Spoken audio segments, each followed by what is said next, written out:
নমস্কার বন্ধুরা, আজকে আমি ভিডিওতে লাইক সাবস্ক্রাইব কমেন্ট তোমাদের কিছুই করতে বলবো না।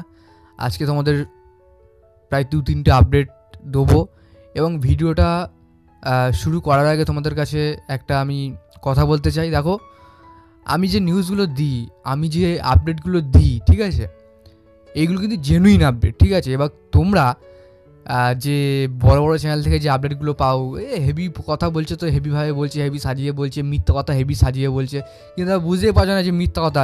সবার প্রথমে তোমরা দেখো, আমার চ্যানেলে দেখো, প্রায় 2 বছর আগে আমি বলেছিলাম যে জেই ম্যাকলারেন মোহনবাগানে আসবে, তখন সেই ভিডিওতে আমি কত গালাগালি খেয়েছি সে ভগবান জানে, কিন্তু শেষ নয় জেই ম্যাকলারেন মোহনবাগানে এলো। কামিংসের ভিডিওটা এই যে কমিউনিটি যারা এই নিউজ দেয় সবার প্রথমে আমি দিয়েছিলাম, তোমরা গিয়ে চ্যানেল চেক করে আসতে পারো। সেখানে কিন্তু গালাগালি আমি খেয়েছিলাম এবং সেখানে সেই জেসন কামিংস কিন্তু মোহনবাগানে আসলো। মেহতাব সিংয়ের ব্যাপারটাও একই।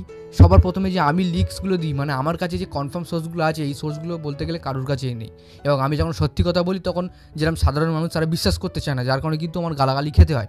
এবং যারা বড় চ্যানেল তারা বানিয়ে মিথ্যা কথা বলে, সাজিয়ে গুছিয়ে স্ক্রিপ্ট লিখে, তাদেরটাই ভালো লাগে, এটা স্বাভাবিক হতেই পারে। দেখো, যারা আমার অডিয়েন্স আছে তারাই বুঝবে আজ যে আমি জেনুইন খবরটা দিই।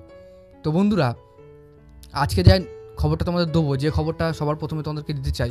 দেখো, মোহনবাগান এই মুহূর্তে যে জাতীয় কাওয়ার্ড হিসাবে বর্ণনা পেয়েছে সেটা কিন্তু আমরা সবাই জানি। খুবই লজ্জিত একটা ব্যাপার যে মোহনবাগান দল সে ঘরের মাঠেই অন্য প্লেয়ারকে 5 গোল দিতে পারে। এশিয়াতে গিয়ে কী করছে? কিচ্ছু করতে পারছে না। এশিয়াতে গিয়ে একটা ম্যাচ হারার পরে ভয়ে তারা বলছে আমরা ইরানে যাব না। সত্যি কথা বলতে মোহনবাগান সমর্থকরা তারা কতটা প্রত্যেকটা বছর তাদের কতটা আশা থাকে যে মোহনবাগান দল কিছু একটা করবে, না কিছু একটা করবেই মোহনবাগান দল।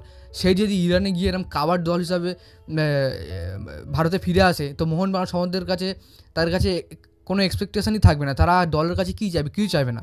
এই যে দিমিত্রি পেতাতস, একটা 2 টাকার প্লেয়ার, সে কদিন আগে মোহনবাগানে এসছে আমাদের জাতীয় দলে, এসে হিরো হয়েছে, আমরা তাকে হিরো করে দিয়েছি, এখন সেই আমাদের সাথে উল্টোপাল্টা ব্যবহার করছে। তো আমরা চাইলে কিন্তু তাকে নামাতে পারি, আবার তুলতে পারি। এটা তাকে সত্যি আমার খুবই খারাপ লেগেছে। নয় আমাদের ভুল হয়েছে, আমরা তোমার সাথে কথা বলছি, তাহলে তোমরা একটা ফোন ফেলে দিতে পারো না, কারোর সাথে দুর্ব্যবহার করতে পারো না, এটা কিন্তু স্ট্রেট কথা।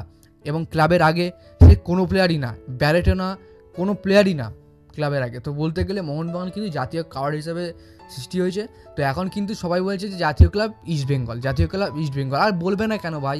আমাদের জাতীয় ক্লাব মোহনবাগান সেই ইরানে গিয়ে ভয়ে পালিয়ে আসে, তাদের দল তারা সাপোর্ট করবেই। ইস্টবেঙ্গলের সমর্থকরা তো সাপোর্ট করবেই তাদের দলকে, যে জাতীয় দল ইস্টবেঙ্গল। এখানে কিছু বলার নেই।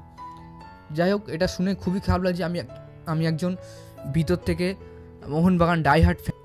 সত্যি কথা এগুলো দেখলে কিন্তু খুবই খারাপ লাগে। আর বন্ধুরা, পরবর্তী আপডেটটা তোমাদের দেবো যে গ্রেগ স্টুয়ার্ট নাকি ইস্টবেঙ্গলে যাচ্ছে। এটা এখন আমার কাছে রিউমার পর্যায়ে খবরটা এসছে, তবে এটা কিন্তু কনফার্ম এখন আসেনি। জাস্ট 30 থেকে 35% চান্স দেখা গিয়েছে যে ইস্টবেঙ্গল স্টুয়ার্টের উপরে নজর রেখেছে। স্টুয়ার্ট কিন্তু চাইলে ইস্টবেঙ্গলে জয়েন করতে পারে, এমন খবর বেরিয়ে আসছে। তবে কনফার্মটা, এই যে খবরটা কিন্তু কনফার্ম না। কনফার্ম হলে কিন্তু তোমার সঙ্গে সবার প্রথমে জানিয়ে দেবো। তো বন্ধুরা, পরবর্তী আপডেটটা মোহনবাগানকে নিয়ে। তো বন্ধুরা, সূর্যবংশী যে আছে, শোনাই যাচ্ছে সম্প্রতি তিনি কিন্তু মোহনবাগান দল ছেড়ে এফসি গোয়াতে নাম লেখাবে, এমনটা খবর পাওয়া যাচ্ছে।